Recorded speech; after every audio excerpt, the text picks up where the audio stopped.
Says record the room. Yeah, it's recording to the local computer now. So somehow we managed to get it with replays off. That's probably me. I probably did something wrong.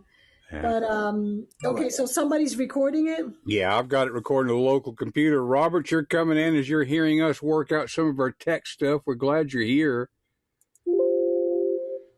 And I don't see a way of changing it once we've started.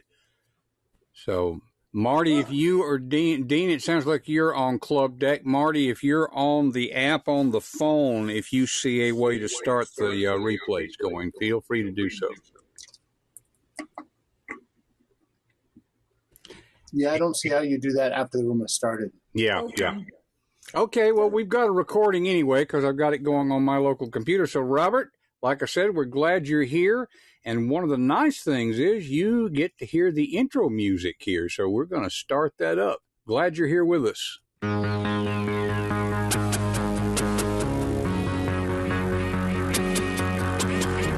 Welcome to the weekly Bizniversity Clubhouse. You have an ability, a skill, a solution, or a product that will change someone's life. But you can't help them unless you connect with them. If you want to attract your ideal client, you're in the right place. You're about to hear from Bizniversity founder and strategic growth speaker Evie Diaz, who works with organizations and individuals who want to leverage email marketing automation to increase their sales. You'll also hear from speaker, writer, and Professor Don King, who work with professionals and leaders who want to speak confidently so they can increase their impact, gain influence, and build their careers. Together, they will empower you to make sales easy. Now, here are Evie and Don welcoming you to Bizniversity. And it's not just Evie and Don. We're glad to have Marty here and the Dean. Glad to have folks joining us live and perhaps through the replay, although our replay will be a little different this week because it's probably going to be hosted in a slightly different place. But that's okay. We're figuring out the technology. And that's what we're all doing here as we come to the Bizniversity Clubhouse. We're figuring out how to do things in very practical terms. So, Evie, how are things going for you this week? They're going well. Thank you. Thank you for asking, and thank you for helping us with the tech. And of course, our co-hosts, Marty and the Dean, thank you so much for joining us for another conversation. And yes, this conversation today was inspired by Marty Dickinson because he and I have had this conversation about this idea of selling. And when it comes to the business of speaking, and of course, as with any business, in order for it to be successful and profitable, and in order for us to stay in business, we must sell. And we've been talking, hey, Dara. Hi, Dara Connolly. Good to have you here. Long time don't see. In order for us to be successful, we have to know how to master sales. And here at the Bizniversity Clubhouse, we've been talking about how to make sales easy. And that is because we'll let you know in just a little bit, but we have a conference coming up next Thursday. So jot it down because I'm not sure we're having a Clubhouse next Thursday, but you are definitely invited to join us live inside of Zoom, where we will continue the Sales Made Easy conversation. So Marty and I were talking about, do speakers who are professional paid speakers have a challenge selling themselves to get paid speaking engagements, as well as selling their books, their courses, and other solutions that they may have to offer? And so, Marty, you were the inspiration behind today's topic, Speak to Sell. So why don't you go ahead and get us started? Okay. Well, the first thing that comes to mind is that, well, nobody likes to sell. I mean, I guess there are people that do enjoy the sales process, but most speakers I know and work with, they hate the idea of selling, and they just think it's a sleazy thing to do. They just want to get up there on stage, give their talk, and leave. Well, as much as I can, I try to get the message out there that you might be hired to do just that. And you kind of have to keep whoever hires you happy. So if they are that stringent on you not even ever naming your website, your LinkedIn, or any way to get a hold of you, and you're just there to be a stealth speaker, never to be seen or heard from again, well, that's probably what you're going to be, is never seen from or heard from again on that stage. I mean, because you're just not going to have the outcome that you want from a speaker. So really, from a speaker's standpoint, it is your obligation to your audience to give them a next step. You get them all excited about you having the solution to the problem. What are you going to do? Just say, well, there you go. I just gave you what to do. And I didn't have enough time to really go into the nitty gritty of exactly what to do, but I gave you the steps. So there you go. Have fun. That's a terrible thing to do. I mean, I just ethically can't even do that to my audience. I have to give them a next step. And for some of them, that step might be with me. So I just think that was the basis of our conversation, and it's fitting because coming up to the conference here, it's kind of the grand finale. This is like the grand finale Clubhouse related to sales as leading up to this conference, because once you get really good at making your offer, positioning the problem that you're able to solve, and being able to, okay, we'll use that word sell, then why would you not want to take that to the next step, where instead of selling from just one-on-one, you're selling one to many?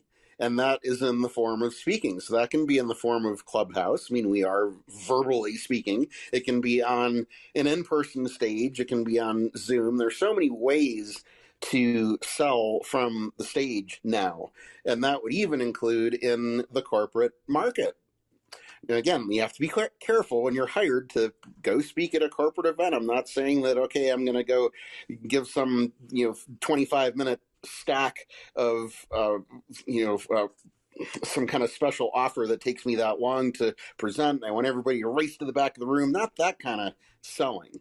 But there are lots of different ways that sales presents itself. And I think as an entrepreneur, as a business owner, as a speaker, as an author, you need to look inside your own offering, what you can truly offer to an audience for them to take the next step with the problem you're solving. So that's really the basis, the format, the beginning of what this conversation is about, is how do we do that? How does a speaker transition from just selling one-on-one across a coffee table at a coffee shop or on the phone to really taking that to the stage? And it's sometimes something that'll take you a while to really get good at. My solution is really just to be myself. I mean, you don't have to be an amazing presenter out there to get a lot of people in your audience to want to work with you. It's all about them getting to know you, getting to like you, getting to trust you. All those things come into play when you're presenting to your audience. So how's that for an introduction? I like that. I'm going to let Don King. What do you think about that? Well, and what I was picking up on there is I'm really intrigued by Marty's formulation there, that it's an ethical issue. I mean, whatever sales system, if we can use that word, that we might be looking at, one of the early stages in it is qualifying the prospect, which doesn't just mean can they pay for it. It's, do they need what we're selling? I mean, we don't want to be trying to sell stuff to people who don't need it. And if we've identified somebody who needs our solution, we have the opportunity to offer that to them. It really is unethical not to go through the process of helping them verify that themselves, of learning to trust us, of making the offer to them.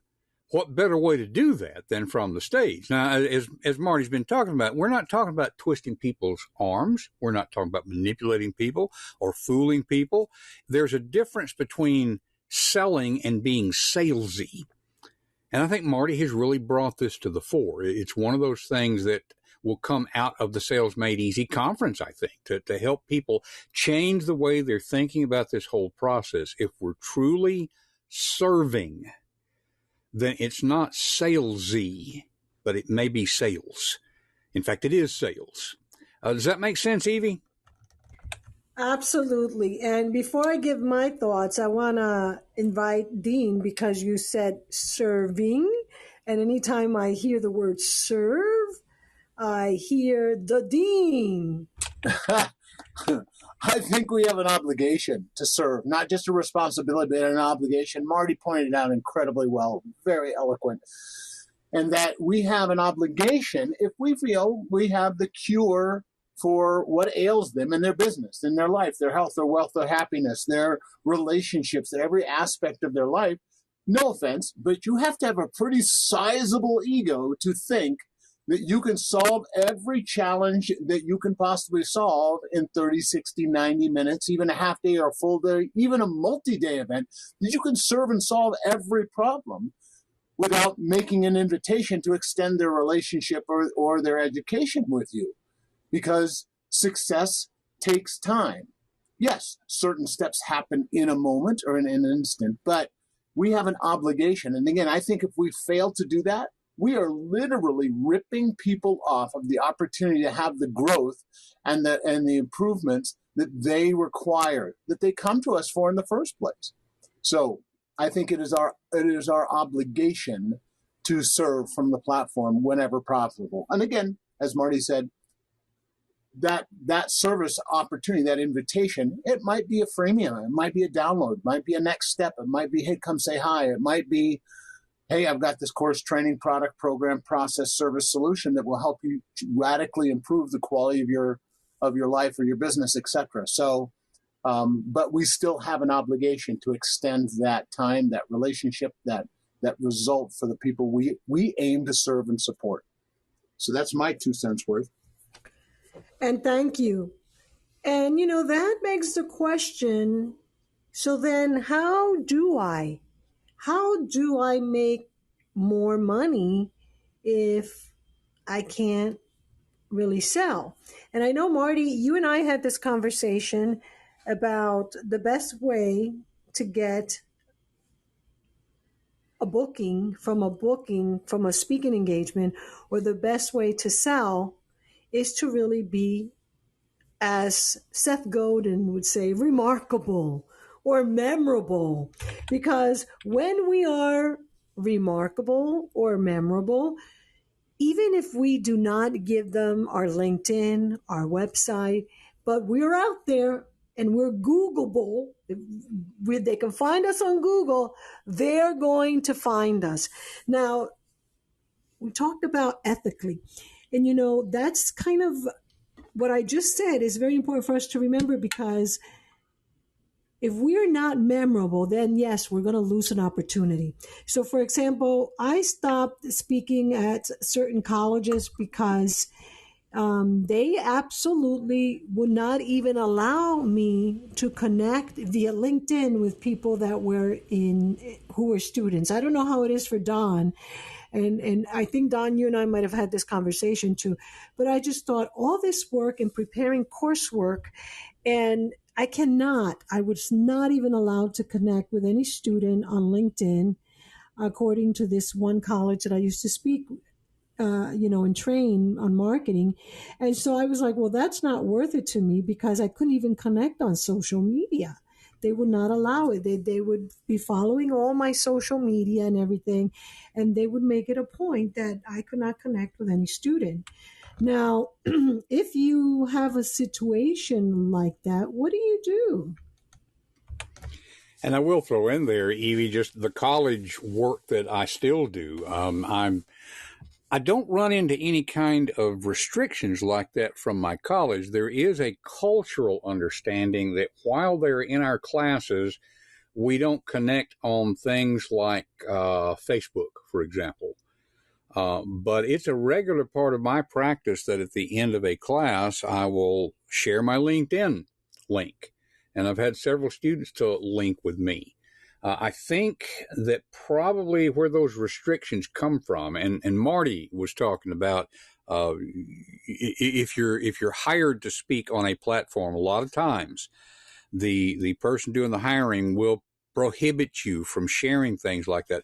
It's because they're thinking of sales as being that arm twisting, taking advantage of, nagging people, just trying to almost force people into buying something. And of course, there are those salespeople out there, but just more and more I see, even among professional salespeople. And this is as good a time as any to throw in something we tend to say every week. I'm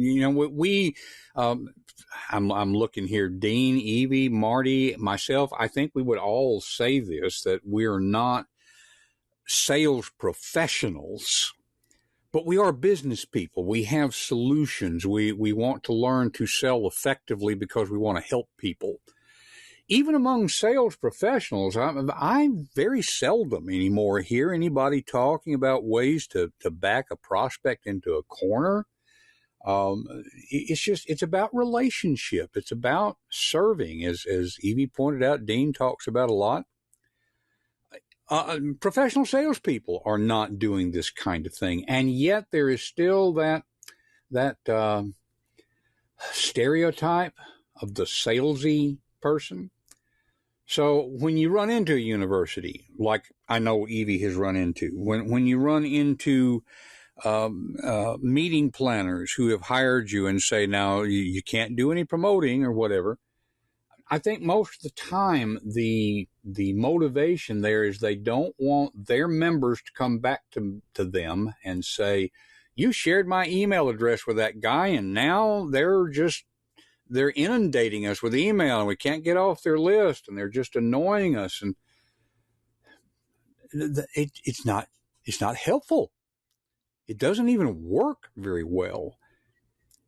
So coming back around, I'm kind of circling, I guess, Evie. I understand where the motivation comes from. I think it's part of our job, if we can, to help to educate people on a different way of serving so that salesy thing doesn't even come into it.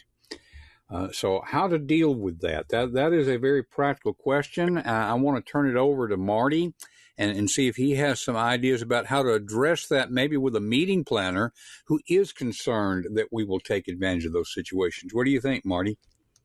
And 1 second, Marty, before you say anything, I want to say hello to one of our upcoming conference speaker, Tim David. He's here in the room. And let us know, Tim, if you want to chime in. It's a pleasure to have you here in our clubhouse today. Well, speaking of the conference, I think that is step one. I am a big fan of the saying, you are what you eat, right? We've all heard that one before. Well, I also believe you become who you hang around. And if you want to learn how to be a sleazy used car salesperson, and I've known I shouldn't even say that because I've known a lot of really good salespeople who started out in the car business and they are not sleazy salespeople at all. So I think that is a huge stereotype out there to label any business as having sleazy salespeople. Now, with that said, you can absolutely hang around people who are sleazy salespeople, and you know what?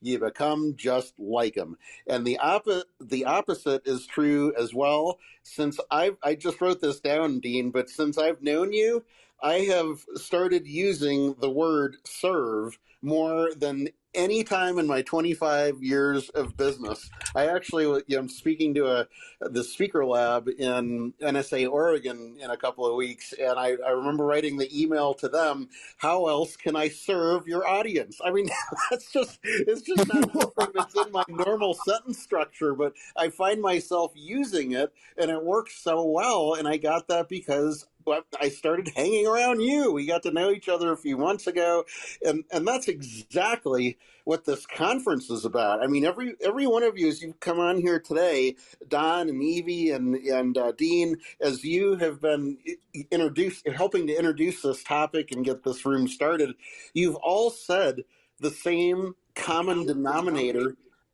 topic about sales, and you can see this common denominator, you can hear it in our voices and how we're presenting the responsibility to our audience and all this stuff. Those are people you need to be hanging around if you want to be selling in the modern day way of relationship selling. You've got to be hanging around those people, because the stuff that people say rubs off. And that's, I mean, I'm kind of making a plug for the conference at the same time, because it's 3 days where you're going to be immersed with people who have this common denominator belief about how a sale should be done. Yes, thank you. And yeah, and that is exactly the point that you said at the very beginning, Marty, when we talked about, well, what do you do when you're not allowed to sell, let's say? What do you do? And you talked about being memorable. And it's so powerful that we see it even here with Dean. Yes, I hear the word serve and I think of Dean. So that's how powerful words are and how impactful we can definitely be on the stage as well as virtual. And how do we speak to sell other than being memorable? What are other hacks? What are other things that we can do to really attract sales? I think probably the number one way is to provide incredible value, VIP, add value up front that delivers a specific measurable result. So what is the very best way to prove that you can be of value? You can actually help somebody. It's to, help somebody. So if you can give a demonstration, or if you can create some value even if it's a micro demonstration of the value that you can deliver in the moment, then by every stretch of the imagination, do that. Help somebody up front in advance with no expectation of return. So I think the best and the brightest hack is to actually help somebody get what they want, need, desire, and deserve. Now, do I have to sell you on the idea that I can help you? No, because I helped you. And are you more or less willing or interested in helping me back by, potentially hiring me or by buying my program, product, et cetera, right? So help first. Be the first one, right? Throw out the first stone, whatever you want to call it. Indeed, Dean. And along with that is just the idea of taking the chance of getting out there. I mean, yes, you've got to be helping people, but there are so many folks, especially when we're talking about speaking to sell, that will say if they're offered a speaking opportunity or they just don't seek it out, well, who am I to do that? They don't see themselves as maybe doing anything other than providing a commodity. Or they think of speaking as primarily about information. And so we'll send out emails. Email is great. It's a great way of making a connection. In fact, whether we're speaking or whether we're using email, one of the prime insights here is to put connection before content. It's not that the content doesn't matter. It's that without the connection, the content won't matter. And both of those, but especially speaking, is a great way to make the connections. So I want to encourage people to think in terms of what is my unique background or viewpoint or experience, that if I share that in a speaking setting, is going to serve my audience. It's going to help them solve a problem. It's going to touch them not just at a logical level, but an emotional level. And that is truly helping to serve. So I think that's one of the ways to overcome the reluctance of speaking to sell. You've got to get past the idea that they're not going to want to hear me. If all you're doing is just sharing information, then they may not want to hear you, because we've all got this little thing called the internet. We can look stuff up so easy these days, but what we can't get from the internet is Marty's unique viewpoint on speaking, Evie's unique viewpoint, the Deans, Roberts, Devins, anybody who's listening to the replay. You've got something that is unique that people can't just go look up on the internet. That's where you can truly serve. I think that's one way that I would see that you can kind of overcome this. What do you think? What else? Well, I'll give you two specific things. Number one, when you can't sell, you can still get your audience to do. And audiences today, they like to walk out of the room having already done something. If you're going to present 5 steps to doing something, pick your step 1 and have everybody in the audience do it. Like one of the topics I talk about is writing a book. Well, it's real simple for me to, in under 15 seconds, I can have everybody in the room have their next book topic in their mind. So I walk them through a 15-second process, and everybody in the entire audience will raise their hand and say, "Yes, I know exactly what I want to write about now." In 15 seconds or less, they've already done step 1. So now I've gained permission to talk about what step 2 might be. And while, we can do a little bit now, but you're going to have to do some of that away from here. We just don't have the time. And then step 3, well, yeah, you're definitely going to have to work on this, but I'll give you some of the steps that are involved. But at least they've accomplished that, and they've seen that you do produce a result in less than a minute. So that makes a connection. That makes a strong connection. I'm somebody that loves to get stuff done. Let's stop talking about it and let's just do it. And that's what audiences want too. They want to just get things accomplished. So to piggyback on that, the other thing you can do is talk about case studies. So here, I just walked you through step 1, and you know what? I was working with this one person a couple years ago, and that person did this and this and this. And the funny thing is that just last month, I was working with someone that you'd think that 2 years ago things were different, but no, this is exactly the same, and we went through the same process. Whatever we did 2 years ago works exactly the same now. Isn't that incredible? How would you like to know step 2, what we did? And everybody will raise their hand and let's go. So there's definitely a matter of getting people to connect with not just that there is a solution, but hey, let's just get it started, man. Let's just go and get this going, and then they're going to want to finish the process, and that's how they're going to get to the point of looking you up and tracking you down and saying, I know I might not even supposed to be doing this. My boss might be upset with me, but I just had to find out what the next 4 steps were. Let's talk. And before we go to somebody else, Marty, you said something that made me think about one of the things that I do with my clients and students. Take advantage of the principle of inertia. Now, we might think of inertia as just trying to get people to move. But if you remember from high school physics, a body at rest tends to remain at rest. A body in motion tends to remain in motion in the direction of its motion. You've said something that is just really powerful, especially in a speaking situation. If you can get them started right now, then you get momentum working in your favor and their favor. I'm sitting here right now looking at a subscription card from a magazine. And as I look at it, it's significant what it doesn't say. Happens to be from Mindful magazine.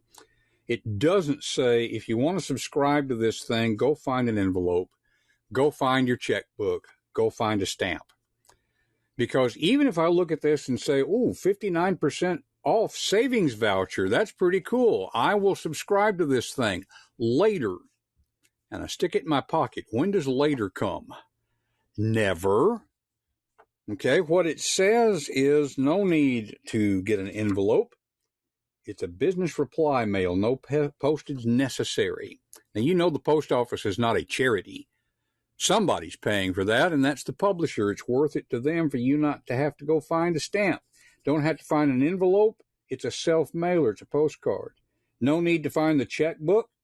Just check this little box. It says, bill me. Now, 6 weeks later, and by the way, they could get that bill to you faster than that. If you've ordered anything from Amazon recently, it's amazing how fast they can get stuff to you. But it's going to be 6 weeks or so. And in the meantime, you will have gotten an issue or two. And this time you'll get something in the mail that doesn't say no need for a stamp. They'll give you an envelope because those are cheap. But now if you want to keep getting the magazine, You got to go do what you wouldn't do 6 weeks ago. You got to find your credit card, or you got to find your checkbook. And that's because in the mind of the reader, I am a subscriber. All I'm doing is finishing what I've already started. So this idea of inertia, of momentum, is a really strong idea. And thank you for bringing that out, Marty. Does that match what you would see from the stage, Dean? Oh, absolutely. Absolutely. And that's one of the reasons why you demonstrate proof that you can do what it is you say you can do. So they walk out with a very specific, measurable result and outcome. And now all of a sudden they are, as you mentioned, part of the process. And then all they have to do is follow up and follow through if they want to continue that growth that they've already had a taste of. So sadly, it's kind of like the puppy dog clothes or the drug dealer clothes. You give them a taste, a sample of what it'd be like.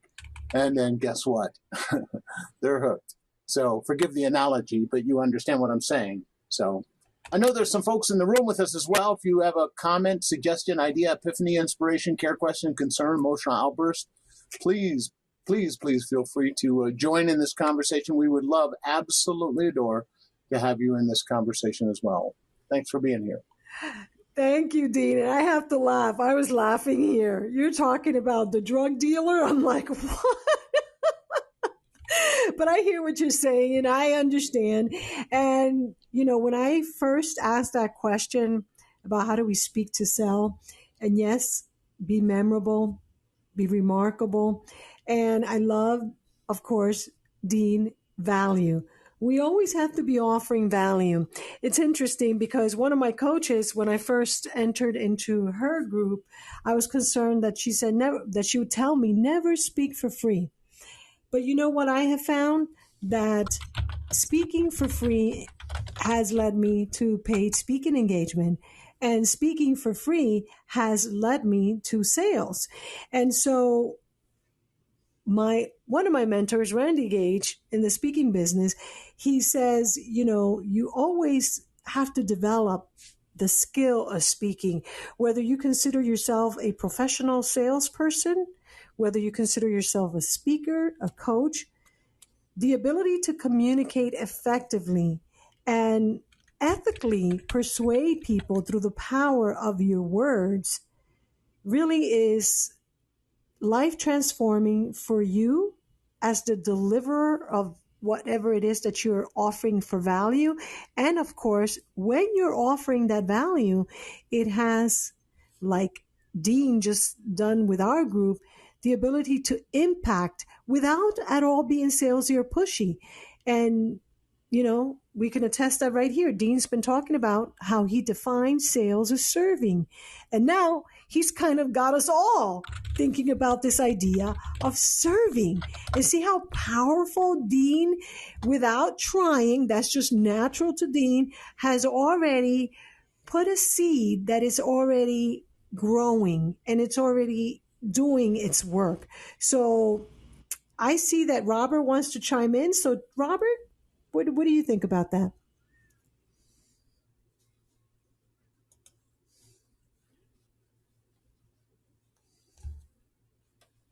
Robert, did you want to chime in?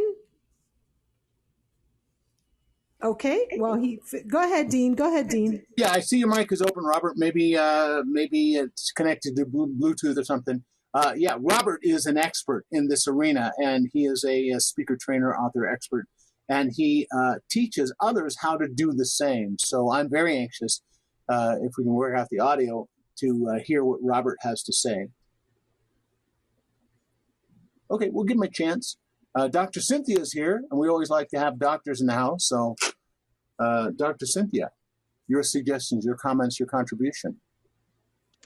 Good evening, ladies and gentlemen. I see Robert in the room and the Dean and Don and Marty.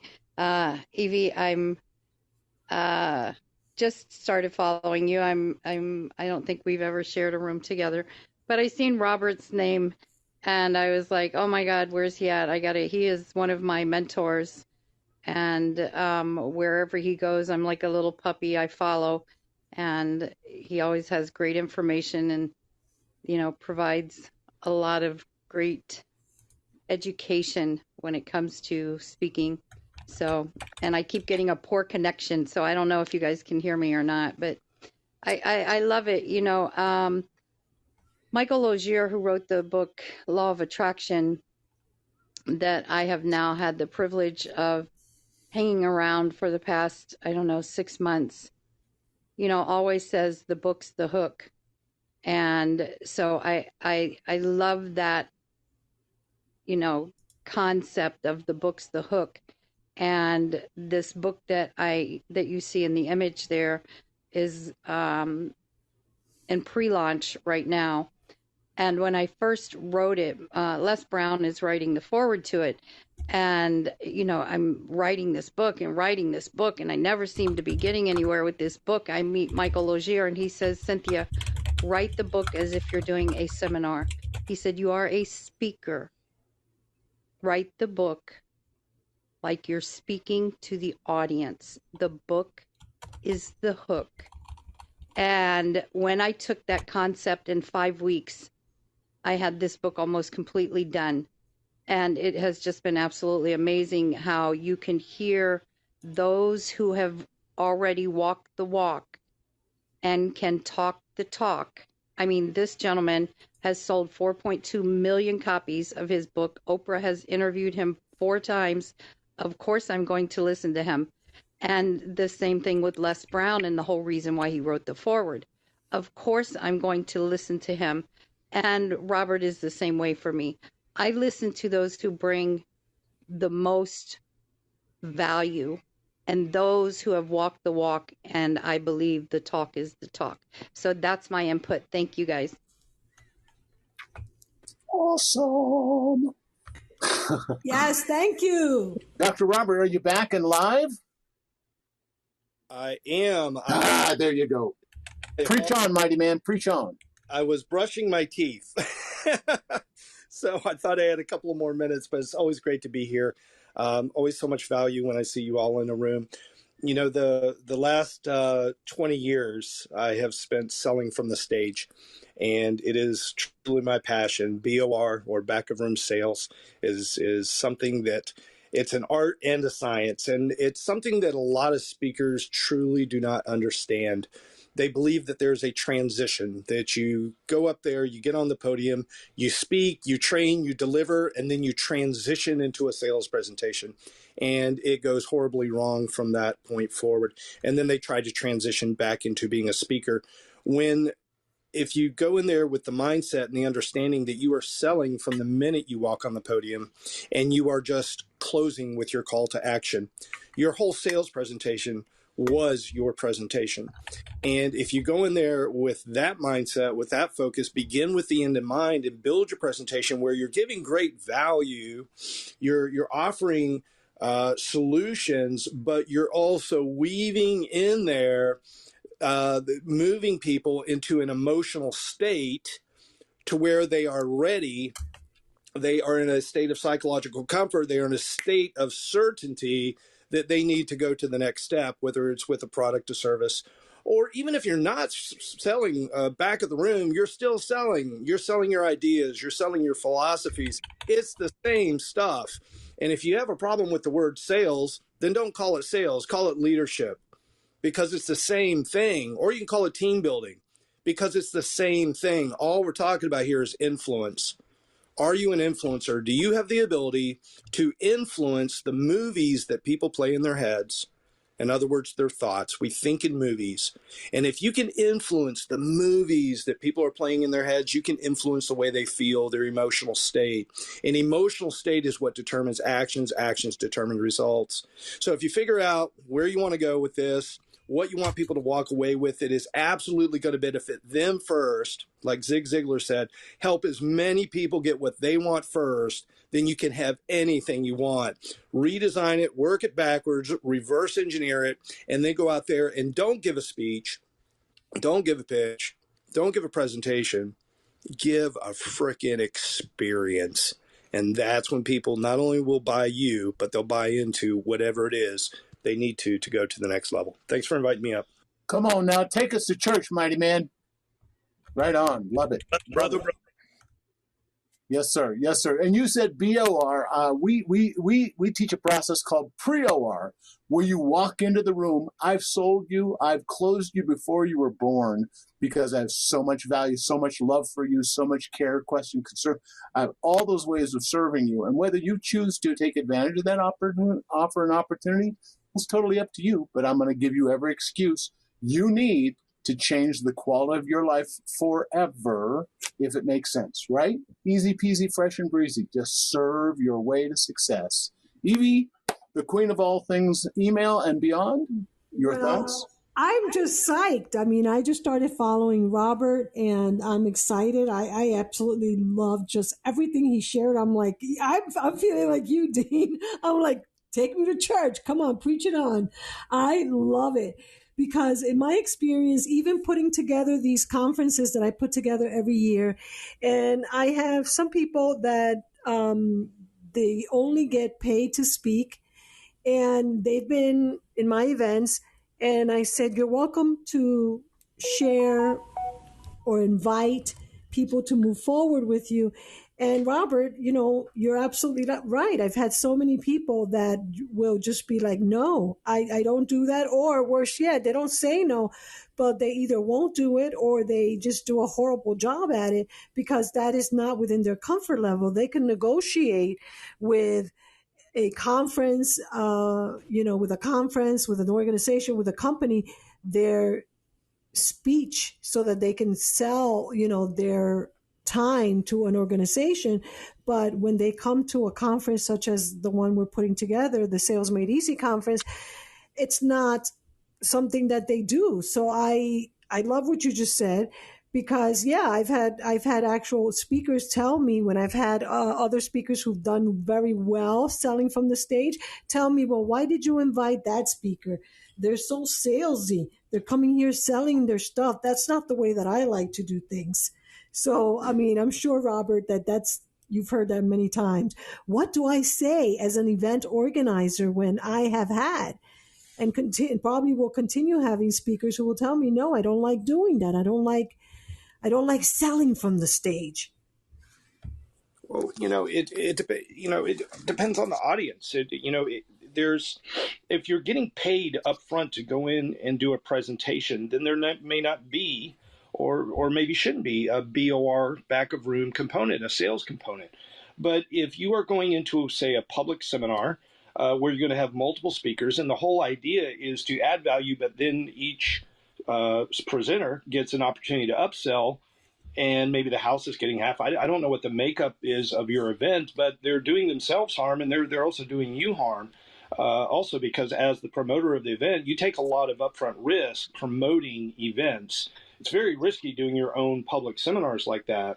So you have to have people that are infotainers. They know how to give great information in an entertaining way, but then they know how to weave in a sales presentation and be able to take people to the next step. And we see that all the time.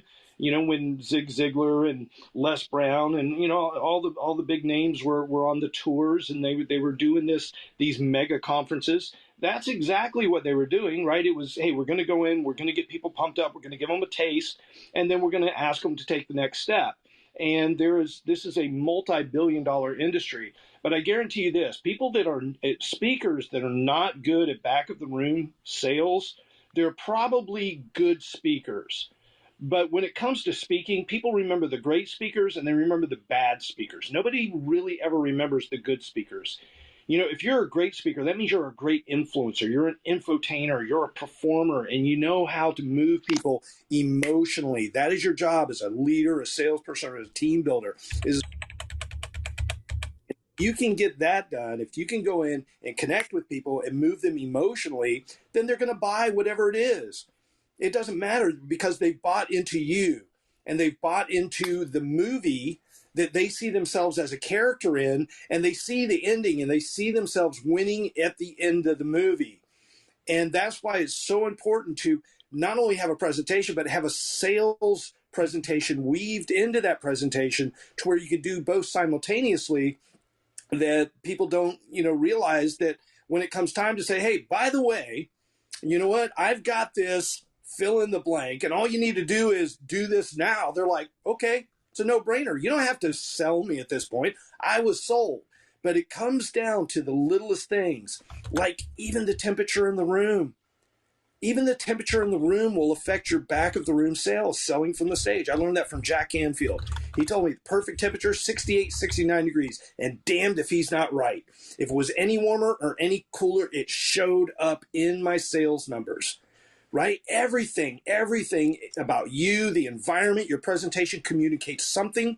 It moves somebody either in forward towards psychological comfort or backwards in psychological discomfort. Which way do you need them moving, right? So there is an art and a science to this. It is a performance. It is psychology. It is neuroscience. It is acting. There's so much that goes into this that makes this such a great experience. And it's for the people that do the upfront work, that really get into the minutia of this and understand how this works, that propel themselves to the top and get asked back over and over and over again. Thank you so much. And by the way, I'd like to invite those that are here live, as well as those that are listening to the replay, to please make sure you click above to visit our Bizniversity Sales Made Easy conference. This day, next week on Thursday, we have our Bizniversity Sales Made Easy conference. And we're going to have many amazing speakers. And Robert, I wish I had known you before. I definitely would have invited you, but maybe for next year. We do this every year. This year, our whole conference is all about how to make sales easy. And we have been talking about that throughout our time here at Clubhouse, not only today, but in the weeks prior. We've been talking about different ideas. And today, because many of the people that have registered are speakers, and already I am hearing people say, oh, why did you name it sales? Because they've been a fear of selling.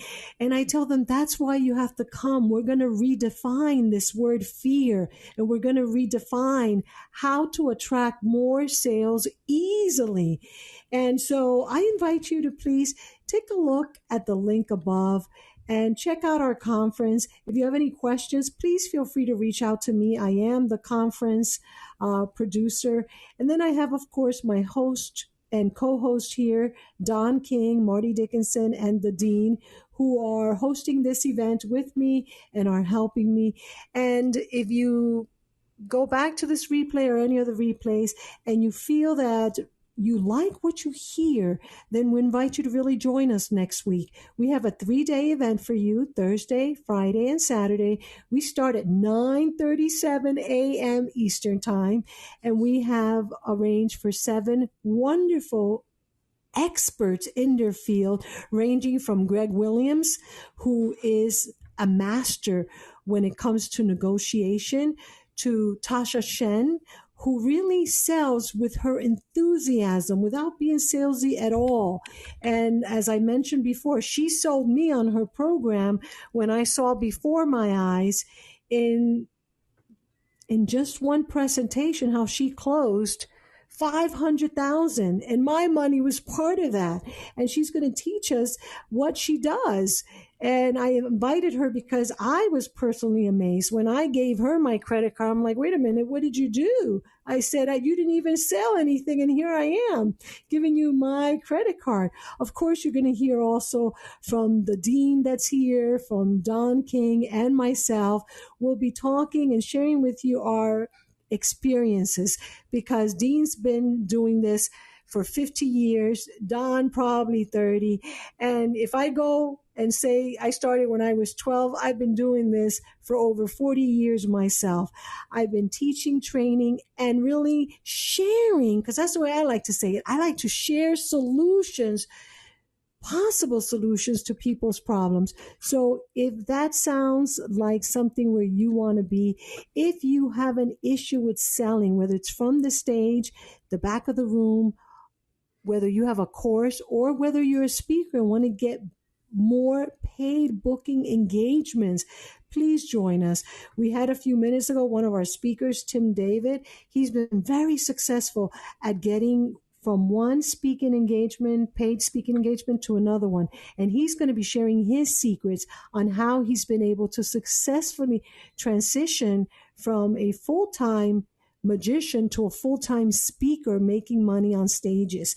So if any of that sounds like you would like to learn and know more, I invite you to go ahead and click on the link above.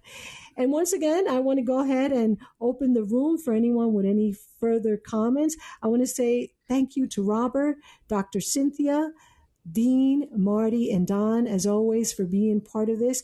And of course, invite you to give some last minute, inspirational, high level energy so that we can leave the room at 6:30 in a very, very good place. And go out and share what you have. Do not be bashful. Share what you have and go out and impact and reach and transform the lives of others who are so desperately needing it. Today, I mentioned in an earlier meeting, I was in a meeting with a marketer that I really like, Seth Godin, and he was talking about how we must go out and reach a world that is very much in need and need what we have to offer. So let's not be bashful. Let's open up our hearts and connect.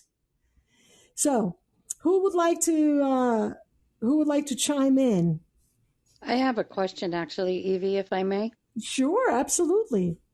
So, when I was listening to Michael Logier, he said something, as a speaker, he said when he's on stage, he takes his book and he sets it on a table on the stage.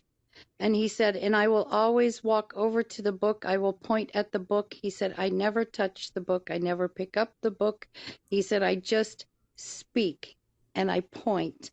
And he said, and when I'm done, because, you know, he's that way too, that he doesn't want to be salesy. He said, but at the end, when people realize he's in the back of the room with that book that was on that stage, that he continued to point at or continued to talk about the contents of. And so I just had a question, if anyone else does that when they're doing speaking events, that they have a prop or their book on stage that they point to but never actually pick up or hold in their hand. All the time. Yeah, absolutely. We are in large part visual creatures by nature. It's not all of us, but most of us at least filter the world through our eyeballs. And then you start tagging that, as Robert said, with the movie of their life, that they get a chance to experience that through their eyeballs, through their ears, through their emotions. Then you absolutely, those are visual anchors. So absolutely an opportunity to use those tools and resources. Again, we have an obligation to serve people with the solutions we have beyond the platform, beyond the stage, beyond those moments together. So anytime we can use those resources to serve people on an ongoing basis, I believe that is our obligation. So great question. Thank you. Evie, Marty, Don? Yeah, I haven't tried on purpose to have my book up front and not touch the book. That's an interesting approach. I've had my book up front and forgotten to talk about or to showcase the book. That I've done definitely. But I do have a mascot, and you can't see it because we're on Zoom, but I have a 3.5 foot high poster board of a dog. And that dog came from the cover of my very first book in 2004, which was Winning the Internet Dog Fight. Don't go try to buy it. It's way out of print. But that dog served as my mascot has ever since. And I take action wherever I go. And that is the name of the mascot is Action. I just simply put a name to a face. Every speaker gets on stage and says, everything I taught you today is worthless unless you're willing to take action. Well, I finally put a name to a face. So I show him this dog and who is this action person? Who is this? Why should I take action? It's just an interesting metaphor to get people to smile and think about taking action in a different way than me just standing up there and saying, hey, you need to take action. So I say next time you find yourself procrastinating, remember this face. And take action, right? Well, I get calls from people 3 months later saying, I can't remember exactly what you talked about in your workshop that you did, maybe, but you're the guy with the dog, right? And it's very sticky that way. So I might not get the sale of the book immediately, but that, I mean, books are one thing to sell, but my big thing was how many people can I get to sign up for services from this group? So when half the room or more calls you over the next week or sends emails to you based on the fact that they remember, because they might remember just that action picture that I hold up when they do find themselves procrastinating, like, you know what, I went to that workshop last week and I haven't done anything, and here I am visualizing that dog. Well, maybe I better track down Marty and have a conversation with him. So it's all about what you decide to feature that gets people to take the next step with you in the sales process. Yes, thank you all. And I just wanted to ask Dr. Cynthia, does that help you out with your question? Absolutely, but now I think I should have an oak leaf on this stage. I know everybody doesn't get that, but it's okay. Awesome. Well, thank you for asking. So thank you for taking part of our conversation today. We definitely appreciate you being here. And Don? Yes, indeed, Evie. As I look at the clock, it's about time for us to wrap things up. We're very glad to have had the folks with us here live. Glad for those of you who might be listening in on the replay. Now, as we look at our calendar, not just the clock, but the calendar, we are just a week away from the Bizniversity Sales Made Easy Conference. So if you've been thinking about this, now's the time to make sure that you get in on this. I'm also thinking about next week. We have been here at 5:30 on Thursdays every week for several weeks. Not sure if we're going to be here next week, but I can tell you how you can be certain to find out. If you will notice that little greenhouse up there at the top of your screen, the Bizniversity Club. Join the club. And then when we have an event, you will get a notification. That way you won't miss out on anything. In any case, think seriously about that Sales Made Easy conference. It's not about taking advantage of anybody. It's about learning how to change the world for the better. You have some way of making people's lives better. This is a great opportunity for you to figure out how to make that work, not just for your benefit, but for the benefit of those people that you will serve. As for this week, we are ready to wrap up this room. We look forward to seeing you again, either at the conference or here on Clubhouse at some point in the future. For this week, we will gently close down the room in 5, 4, 3, 2, 1. Have a good week. Thank you.